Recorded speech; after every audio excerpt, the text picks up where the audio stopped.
I'm at Cat's Pajamas SC2 on Twitter. But let's go ahead and jump right into it. All right, man. I'm ready to go. Okay, here we go.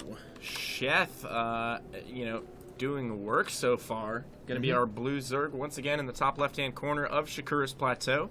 His opponent, Fnatic's Nightend, a fearsome Protoss player. Going to be our red Protoss in the top right-hand corner. And I think Nightend is a good choice for Fnatic right now. They need to get rid of Sheth.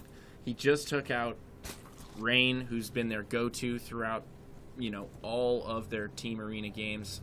And Nightend, each week of Team Arena, I believe. I don't remember offhand the week against its Gosu because I didn't cast that. Yeah, he's opened every other week except for this one, and he's taken at least 2 games. Again, the one against its Gosu is running. I'm unclear about at the moment because I didn't cast those games. But the other ones, it had always been the 1-2 punch. He opens and wins a couple of games. Rain comes in and takes out the rest. But one of Fnatic's heavy hitters is already down. We'll see if Sheth has what it takes to take down another one here in Nightend.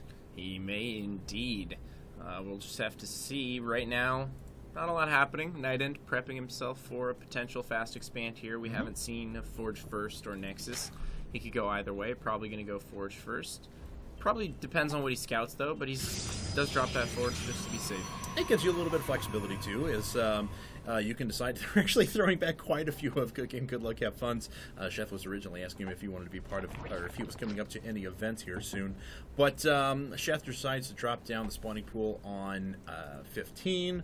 Nothing too out of the ordinary, but like I said, this offers Nightend a little bit of flexibility because if he had seen that super quick expansion coming down, may have been able to drop that pro behind and drop down a couple of pylons, maybe even cannon that Expo or something like that. Is this game live, or is it just the casting? Wait, see, who's in chat right now? The Gooich, Zovan 137, there were like 3 or 4. Yeah. Yes! We are live. We are indeed live. Yes, anyway, if you don't see rebroadcast down at the bottom right-hand corner, odds are we're live. We're live. We do spend a lot of time in here casting live. Indeed. We do some pre-recorded casts as well. It's probably pretty easy to differentiate the two. Just apply your noggin to the situation, and I'm sure you can figure out whether we're live. If we're interacting with the chat and the fans and we're fielding questions from Twitter, odds are we're live. Indeed. Yep, if you don't see that rebroadcast, you're good to go. But Liquid Sheth decided to expand to the more hidden expansion down to the bottom left-hand corner. Looks like he wanted to avoid the pylon block and everything like that. He's certainly not going to fool Nightend that he's doing any sort of one-base all-in or anything like that. And it looks like he's just going to go up to a quick 3-base, given the fact that he knows that Nightend is going to go after a quick expo himself. And here we go. Sheth is already in position to take that natural. So a very quick third here coming out of Sheth.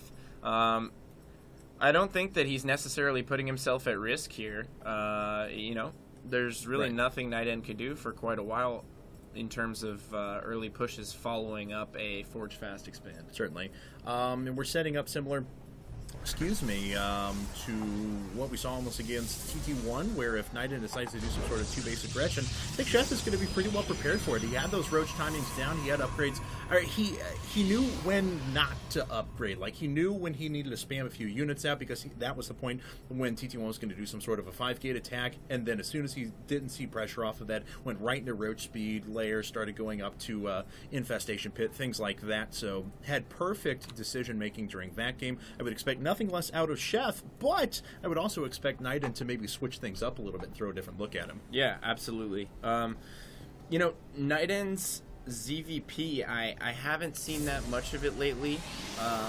His Protoss versus Terran is phenomenal. I've seen him dispatch a lot of really good Terrans, but he's got his work cut out for him here. Sheth opening up with a very macro-centric response to Nightend's Forge Fast expand. He's got the 3-base going right now. He's droning up super hard.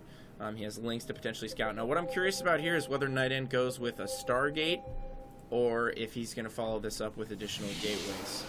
Did already decide to build 1 sentry, so that'll come at the cost of probably the Stargate first, and indeed we do see 2 more gateways being added down right away. It certainly could be 3-gate and a Stargate or something like that, but with the fact that he's just massing sentries after this, it's probably going to be more of a gateway timing push than anything. Yep, Whoa, friendly observer is Okay, now getting a little crazy. I've been as an observer, not on this set specifically, but on a few previous team arenas, and whenever Fnatic's playing, Rice tends to ping the map a lot.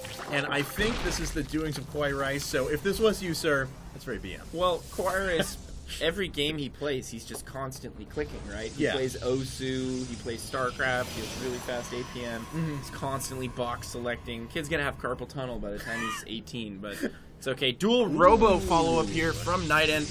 We saw this from TT1, but it was after 5 gates. Right, much differently executed. Yeah, it wasn't anywhere near this timing.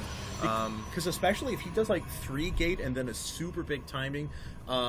With Immortals? Yeah, like a 4 Immortal timing or something like that before those upgrades kick in for Sheth, before he's able to get Burrow out there or something like that, behind just some good force fields and zealots. That could be pretty powerful. It looks like Sheth is going to scout it. Potentially, we do have this. Dun-dun. Dun-dun-dun. Except the music never gets faster because the Overlord never starts moving beyond 5 miles an hour, so it's just dun-dun. I'm going to see you. Both the robots are finishing up. You never get to that point. It's just the slow-mo here, but he does scout that out, and that's actually a really big deal. Sheth knows exactly what's going on now. Yeah, certainly. And chrono boosting 2 observers out and throwing down the Twilight, so maybe Nightend realizes, okay, he scouted this out. I'm going to change things up a little bit here. And Sheth did see the Twilight if he was paying attention, so... Interesting. Yeah, certainly. I can't imagine that he built both those robos just to chrono out 2 observers. We are going up to 6 gate, though. Yeah, I don't know what he's going to move to. If he is going to decide to put up Immortals, eventually go into Colossi, but right away we see Charge coming up, and that tells me that we may see a Templar Archives here in a bit. Oh dear.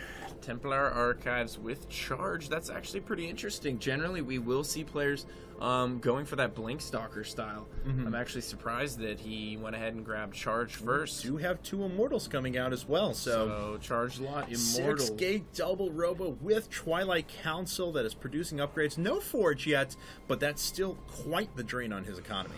Yeah, absolutely. And he's not really going to be able to exact any kind of harass or anything like that. Right. Sheth just going to be able to macro up freely here. He is starting to add units, though. 24 Zerglings right there in production. 1-1 on the way, and Aspire. Yeah, so he's going to have a pretty powerful, maybe some sort of a, with the +1 Muta, Baneling, Ling, something like that. He's got quite a few Lings ready to flank a Force, though, which is kind of cute. If Nightend decides to move out and he's not paying attention or doesn't have perfect map control, this Observer should be able to spot those Lings flanking from the back, though. Sheth will be able to get a pretty good surround on those units, but it looks like Nightend just taking his 3rd at the little pocket expansion. Yeah, Nightend not really trying to hit some sort of a... He's not trying to hit a timing window here. Which worries me a little bit because, oh god, this is terrible for Nightend. 1 Immortal will get picked off immediately. He has to expend all of his force fields. Sentries go down, and the rest of these forces will get surrounded and taken out. It's only a matter of time. Yeah. That's actually devastating to Nightend. Because, especially if he allows the Zerglings to swing around the back. Oh no, 2 more Immortals joining, but that's not what you want here. Oh, Sheth is coming up huge right now. If he can take out all these Immortals, he's in such a great spot. No.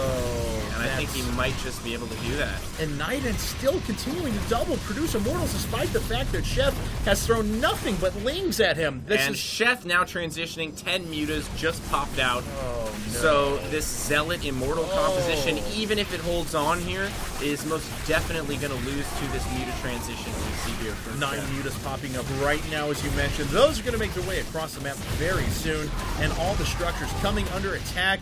Nightend probably to lose all of his mining as well. His tax going down. The Cybernetics core is already depowered. He's trying to produce as many units as he can, but there are the Mutas, and Nightend cannot be happy about that. No, he certainly cannot.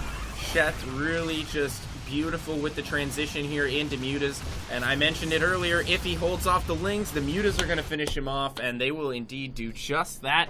So, way to go, Sheth. Going to win his 3rd straight.